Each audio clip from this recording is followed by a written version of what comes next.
వాసవి మాత కథ. కుసుమశెట్టి కుసుమాంబ దంపతులకు పెనుగొండలో వాసవి మాత పుత్రకామేష్టి యాగం చేయడం వలన లభించింది.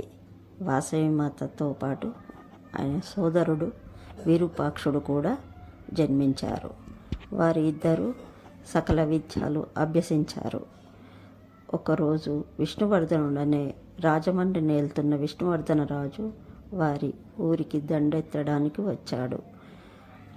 అక్కడ వాసవి మాతను చూసి మోహించి ఆమెను వివాహం చేసుకుంటానన్నాడు. 53 మంది భార్యలుండగా మా కాంత కావాలా అని ఊరి జనులకు ఒప్పుకోలేదు. వాసవి మాత కూడా ఇష్టపడలేదు. అప్పుడు రాజు యుద్ధానికి వస్తా, కన్యనీయకుంటే అని ప్రకటిస్తాడు. అప్పుడు వాసవి మాత వైశ్యులందరికీ నీతి సూత్రాలు చెప్పి 102 హోమాలను ఏర్పాటు చేసి అగ్ని ప్రవేశం చేస్తుంది. మాఘశుద్ధ విడియన అగ్ని ప్రవేశం అవుతుంది.